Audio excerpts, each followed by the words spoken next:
Assalamualaikum warahmatullahi wabarakatuh. Kami dari kelompok 2 ingin menjelaskan terkait kegiatan praktik pengabdian masyarakat ke UMKM secara konsinyasi yang telah kami lakukan. Tapi sebelumnya, perkenankan saya memperkenalkan anggota dari kelompok saya. Yang pertama ada saya Nabila Afifah Anastasia dengan NIM 2019 310281. Lalu selanjutnya ada Dia Laili Widat dengan NIM 2019 310291. Lalu selanjutnya yaitu ada Yuyun Mufarokah dengan NIM 2019 310295. Lalu yang selanjutnya ada Nindya Putri Salsabila dengan NIM 2019 310296. Selanjutnya yaitu ada Muslimatul Ulfa dengan NIM 2019 310301. Selanjutnya yaitu ada Fajar Sidik Al-Faid dengan NIM 2019 310307. Selanjutnya yaitu ada Desti Rositasari dengan NIM 2019 310330. Dan yang terakhir yaitu Nabila Khairana dengan NIM 2019 310332. Baik, selanjutnya adalah penjelasan dari kami kelompok 2. Terima kasih atas kesempatannya. Saya Nabila Afifah Anastasia dengan NIM 2019 310181 akan menjelaskan sedikit mengenai ringkasan dari pengabdian masyarakat yang telah kami lakukan ini. Pembangunan ekonomi merupakan faktor pendukung pembangunan nasional di mana sektor ekonomi selalu menjadi fokus pemerintah dalam melaksanakan pembangunan baik jangka pendek maupun jangka panjang.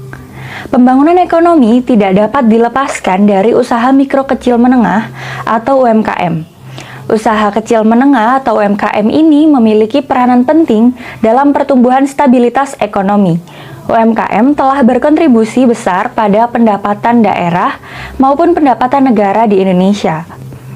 Tingkat penyerapan tenaga kerjanya yang relatif tinggi dan kebutuhan modal investasinya yang kecil, UMKM bisa dengan fleksibel menyesuaikan dan menjawab kondisi pasar yang terus berubah. Mie siram cita rasa istimewa Mie Wala-Wala di Jalan Wonorejo 3 nomor 38, Pasar Kembang, Tegalsari, Surabaya, Indonesia, merupakan UMKM yang menjual berbagai macam varian mie siram cita rasa istimewa beserta beberapa topping tambahan.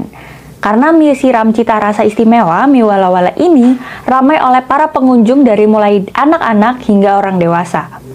Sehingga kami memutuskan untuk melakukan konsinyasi dengan UMKM tersebut dengan menitipkan topping keripik pangsit untuk dijadikan tambahan saat makan mie siram cita rasa istimewa atau Mie Wala-Wala.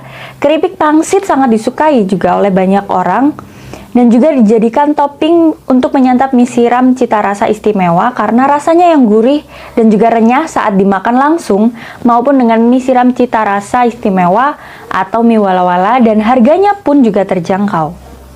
Harapan yang ingin kami capai adalah bagaimana berkelanjutan dan pengembangan bisnis konsinyasi dapat berjalan dengan lancar dan menguntungkan. Program pengabdian kepada masyarakat bekerja sama antara kelompok kami dan juga mie siram cita rasa istimewa Mie Wala-Wala fokus untuk dapat menjualkan produk kami kepada para pelanggan agar dapat mencapai tujuan bersama yaitu untuk meraih keuntungan serta belajar berbisnis konsinyasi dengan penerapan yang benar. Mungkin itu yang dapat saya sampaikan, selanjutnya akan dijelaskan oleh rekan saya.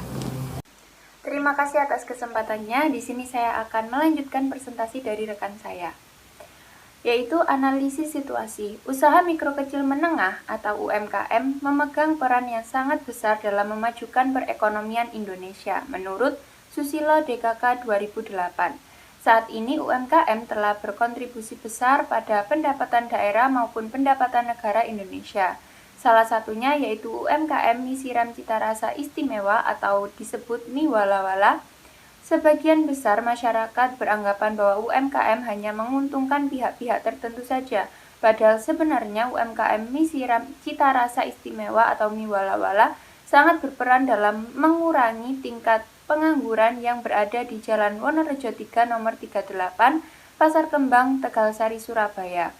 Terutama saat pandemi yang masih berlangsung ini, UMKM Mie Siram Cita Rasa Istimewa atau Mie Wala-Wala telah berkontribusi pada pendapatan daerah maupun pendapatan negara Indonesia. UMKM mempunyai peran penting dalam pembangunan ekonomi. Hal ini membuat mie siram cita rasa istimewa atau mie wala-wala tidak rentan terhadap berbagai perubahan eksternal. Mie siram cita rasa istimewa, mie wala-wala justru mampu dengan cepat menangkap berbagai peluang. Misalnya untuk melakukan konsinyasi dengan kelompok kami untuk meningkatkan pemenuhan kebutuhan para pelanggan. Kelompok kami menitipkan cemilan keripik pangsit untuk makanan pelengkap saat dinikmati bersama mie ayam yang disediakan oleh mie siram cita rasa istimewa atau mie wala-wala agar saat singgah untuk makan lebih ada cita rasa yang kriuk, yaitu keripik pangsit produk cemilan titipan dari kelompok kami. Dengan begitu, praktik konsinyasi antara kelompok kami dengan UMKM mie siram cita rasa istimewa mie wala-wala akan sangat bermanfaat dan menguntungkan satu sama lain, di mana sistem konsinyasi ini merupakan sebuah strategi efektif guna mengoptimalkan keuntungan bagi kedua belah pihak yang terlibat. Penjualan konsinyasi dalam pengertian sehari-hari dikenal dengan sebutan penjualan dengan cara penitipan atau perdagangan komisi. Di sini ada dua pihak yang terlibat, yaitu pemilik barang sebagai konsignor, yaitu kelompok kami, dan penerima barang sebagai konsigna mie siram cita rasa istimewa atau mie wala-wala. Selama barang konsinyasi belum terjual, hak milik barang berada di pihak konsignor. Salah satu tujuan dilakukannya penjualan secara konsinyasi adalah untuk memperluas daerah pemasaran, sehingga diharapkan akan meningkatkan volume penjualan dan pada akhirnya dapat meningkatkan laba perusahaan. Penjualan yang dilakukan secara konsinyasi merupakan alternatif lain selain penjualan reguler. Oleh karena itu, diperlakukan akuntansi yang berbeda untuk penjualan konsinyasi, sehingga informasi yang disajikan dapat menggambarkan keadaan yang sebenarnya. Pengertian dari konsinyasi yaitu konsinyasi atau konsigmen adalah permindahan atau penitipan barang dari pemilik kepada pihak lain untuk dijualkan dengan harga dan syarat yang telah diatur di dalam perjanjian. Pemilik barang atau pihak yang menitipkan barang dinamakan pengamanat atau konsignor, pihak yang dititipi barang dinamakan komisioner atau pedagang komisi atau konsigna. Bagi konsignor, barang yang dititipkan kepada pihak lain untuk dijualkan dengan harga dan persyaratan tertentu dinamakan barang konsinyasi atau consignment out. Barang konsinyasi tidak berada di perusahaan akan tetapi masih tetap milik perusahaan. Oleh karena itu, barang konsinyasi harus tetap dimasukkan sebagai elemen persediaan. Bagi komisioner, barang dari pihak lain dinamakan barang komisi atau barang titipan atau consignment in. Walaupun ada di perusahaan, tapi barang komisi bukan milik perusahaan. Oleh karena itu, barang komisi tidak boleh dimasukkan sebagai elemen persediaan bagi komisioner. Pihak-pihak dalam penjualan konsinyasi ada dua, yaitu konsignor dan konsigna.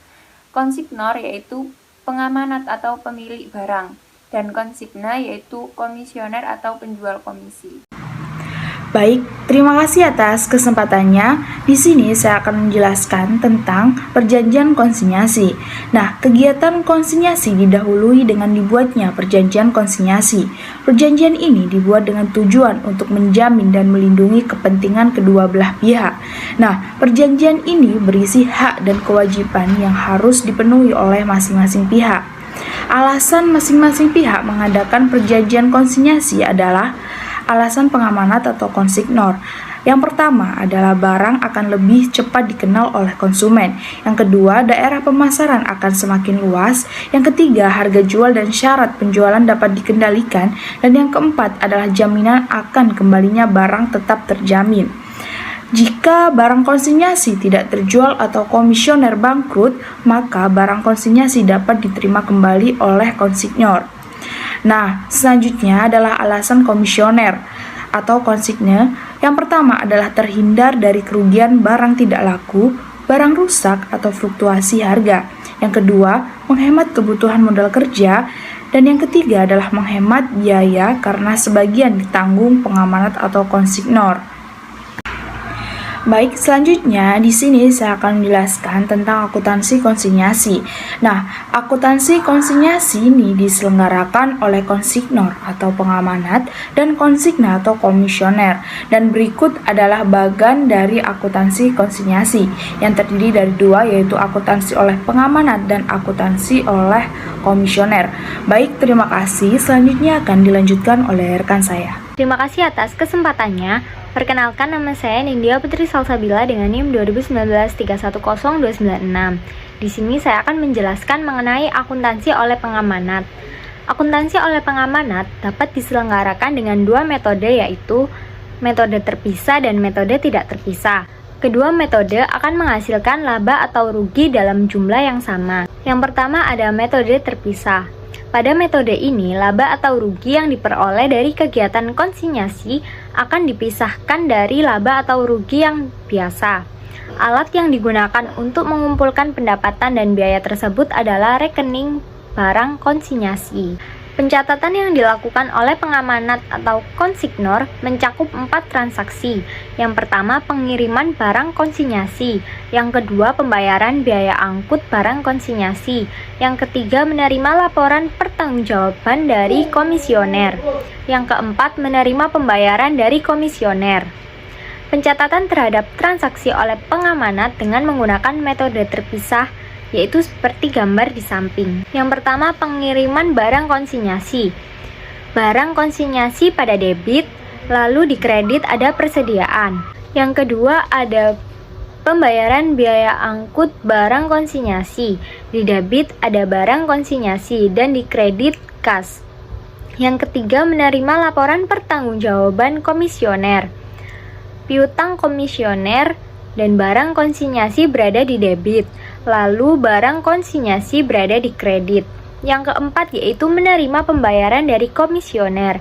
Kas berada di debit dan piutang komisioner berada di kredit. Yang kedua yaitu metode tidak terpisah. Pada metode ini, laba atau rugi dari kegiatan konsinyasi tidak dipisahkan dengan laba atau rugi dari kegiatan yang reguler. Oleh karena itu, biaya dan pendapatan yang berhubungan dengan kegiatan konsinyasi dicampur dengan pendapatan dan biaya yang reguler. Pencatatan yang dilakukan oleh pengamanat mencakup 3 transaksi. Yang pertama ada pembayaran biaya angkut. Yang kedua menerima laporan pertanggungjawaban dari komisioner. Dan yang ketiga menerima pembayaran dari komisioner. Pencatatan terhadap transaksi tersebut oleh pengamanat dengan metode tidak terpisah, yaitu seperti gambar di samping. Yang pertama ada pembayaran biaya angkut, biaya transport pada debit, lalu kas pada kredit.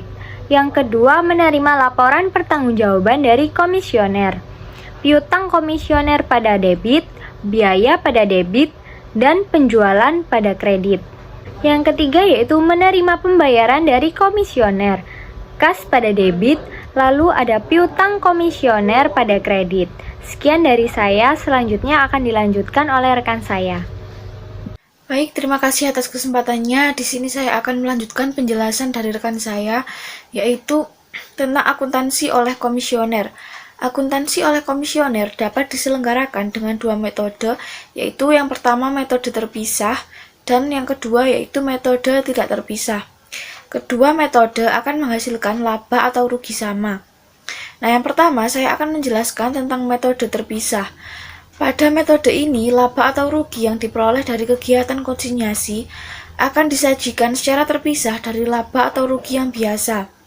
Untuk memisahkan, maka pendapatan dan biaya yang berhubungan dengan kegiatan komisioner harus dipisahkan. Alat yang digunakan untuk mengumpulkan pendapatan dan biaya tersebut adalah rekening barang komisi. Pada umumnya, pencatatan yang dibuat oleh komisioner hanya mencakup 4 transaksi saja. Yang pertama yaitu membayar biaya angkut atau perakitan. Nah, yang kedua menjual barang komisi. Yang ketiga mengirim laporan pertanggungjawaban kepada pengamanat. Dan yang keempat mengirim pembayaran kepada pengamanat. Pencatatan terhadap transaksi oleh komisioner dengan metode terpisah tersebut yaitu seperti gambar yang tertera di layar. konsigne tidak membuat ayat jurnal untuk penerimaan persediaan, tetapi dicatat dalam jurnal memorandum untuk kepentingan pengendalian. Lalu yang kedua yaitu metode tidak terpisah. Pada metode ini, semua laba atau rugi yang diperoleh dari kegiatan komisioner tidak dipisahkan dengan laba atau rugi dari kegiatan reguler. Oleh karena itu, pendapatan dan biaya yang berhubungan dengan kegiatan komisioner dicatat seperti halnya pendapatan dan biaya yang berhubungan dengan kegiatan reguler. Pada umumnya, pencatatan yang dilakukan oleh komisioner mencakup 3 transaksi. Yang pertama yaitu membayar biaya angkut atau perakitan, yang kedua menjual barang komisi, dan yang ketiga mengirim pembayaran kepada pengamanat. Pencatatan terhadap transaksi oleh komisioner menggunakan metode tidak terpisah tersebut, yaitu seperti gambar yang tertera di layar. Baik, sekian penjelasan dari saya. Selanjutnya akan dilanjutkan oleh rekan saya. Terima kasih. Baik, di sini saya akan menjelaskan tentang UMKM. Usaha mikro, kecil, dan menengah UMKM merupakan usaha yang memiliki peran yang cukup tinggi, terutama di Indonesia, yang masih tergolong negara berkembang. Dengan banyaknya jumlah UMKM, maka akan semakin banyak penciptaan kesempatan kerja bagi para pengangguran. Selain itu, UMKM dapat dijadikan sebagai sumber pendapatan khususnya di daerah pedesaan dan rumah tangga berpendapatan rendah. Peran UMKM tidak dapat diragukan lagi dalam mendukung peningkatan pendapatan masyarakat, tapi pengertian dari UMKM tersebut masih beragam. Makna dari UMKM sendiri berbeda-beda. Definisi yang berkaitan dengan UMKM antara lain, yang pertama, di mana pengertian UMKM adalah sebagaimana diatur Undang-Undang Nomor 20 Tahun 2008. UMKM adalah usaha ekonomi produktif yang berdiri sendiri, yang dilakukan oleh perorangan atau badan usaha yang bukan merupakan anak perusahaan atau bukan cabang yang dimiliki, dikuasai, atau menjadi bagian baik langsung maupun tidak langsung dari usaha menengah atau usaha besar yang memenuhi kriteria usaha kecil. Yang nomor 2, menurut Badan Pusat Statistik tahun 2003 mendefinisikan UMKM menurut 2 kategori. Pertama, menurut omset. Usaha kecil adalah usaha yang mempunyai aset tetap kurang dari 200 juta dan omset per tahun kurang dari 1 miliar. Yang ketiga, menurut Departemen Perindustrian dan Perdagangan, UMKM adalah kelompok industri kecil modern, industri tradisional, dan industri kerajinan yang mempunyai investasi modal untuk mesin-mesin dan peralatan sebesar 70 juta ke bawah dan usahanya dimiliki oleh warga negara Indonesia. Kemudian saya akan menjelaskan tentang metode pelaksanaan kegiatan. Metode pelaksanaan kegiatan yang telah dilaksanakan dalam kegiatan penjualan konsinyasi dengan mitra UMKM oleh kelompok kami merupakan serangkaian proses kegiatan yang dilaksanakan secara sistematis dan terencana yang meliputi tahapan sebagai berikut. Yang pertama, tahap persiapan. Kelompok kami melakukan persiapan dengan cara berdiskusi untuk menentukan produk apa yang akan dititipkan kepada UMKM yang telah kita pilih. Untuk menentukan ide tersebut butuh waktu kurang lebih 1 bulan lamanya. Yang kedua, survei tempat dan situasi. Kelompok kami melakukan survei tempat untuk memastikan bahwa UMKM yang kita pilih memiliki tempat yang strategis. Yang ketiga, menetapkan waktu pelaksanaan kegiatan. Kita menetapkan waktu yang dibutuhkan untuk pelaksanaan kegiatan tersebut, yaitu pada tanggal 12 November sampai dengan 26 November 2021. Yang keempat, melaksanakan kegiatan. Kelompok kami mulai kegiatan praktik UMKM dengan mulai menitipkan penjualan keripik pangsit kepada mitra UMKM kelompok kami, yaitu mie siram cita rasa istimewa, mie wala-wala selama 2 minggu. Kemudian kelompok kami melakukan pencatatan terhadap barang yang kita jual dan kita titipkan pada UMKM tersebut. Yang kelima, menyusul hasil penjualan. Kelompok kami menyusul hasil penjualan konsinyasi menggunakan metode laba terpisah. Maksudnya yaitu dalam metode terpisah, laba atau rugi dari penjualan konsinyasi disajikan secara terpisah dengan laba atau rugi penjualan biasa atau penjualan lainnya. Ini bertujuan agar pada akhir periode dapat diketahui berapa laba atau rugi yang diperoleh dari penjualan konsinyasi dan berapa laba atau rugi yang diperoleh dari penjualan lainnya. Yang ketujuh, mengevaluasi hasil praktik pengabdian masyarakat. Kelompok kami mengevaluasi hasil kerja dari seluruh anggota pada saat melaksanakan kegiatan untuk hasil pelaporan. Tujuan dilakukannya evaluasi kegiatan ini yaitu sebagai bukti apakah produk yang kita titipkan di UMKM tersebut mendapatkan nilai positif dari masyarakat sekitar. Yang ketujuh, laporan akhir. Kelompok kami melakukan penyusunan laporan kegiatan yang telah dilaksanakan. Baik, terima kasih atas kesempatannya. Di sini saya akan melanjutkan presentasi dari rekan saya mengenai hasil pelaksanaan kegiatan. Nah, dari kegiatan penjualan konsinyasi yang telah kelompok kami laksanakan dengan mitra UMKM Mie Siram Cita Rasa Istimewa atau Mie Wala Wala, terdapat penyajian hasil pencatatan penjualan konsinyasi dengan menggunakan metode laba terpisah. Sebagai berikut, kelompok 2 menjadi konsignor dan Mie Siram Cita Rasa Istimewa atau Mie Wala Wala menjadi konsigne. Nah, yang pertama ada pengiriman barang. Perhitungannya 25 bungkus keripik pangsit dikalikan 2000 menjadi 50.000. Untuk jurnalnya sendiri di konsignor ada konsinyasi keluar pengiriman barang sebesar 50.000 pada persediaan sebesar 50.000. Nah, untuk jurnal di konsignenya tidak ada jurnal. Nah, yang kedua ada biaya pengiriman. Untuk jurnalnya di konsignor itu ada konsinyasi keluar biaya pengiriman sebesar 10.000 pada kas sebesar 10.000. Nah, untuk biaya pengiriman di konsigne tidak ada jurnal. Nah, yang ketiga ada biaya promosi.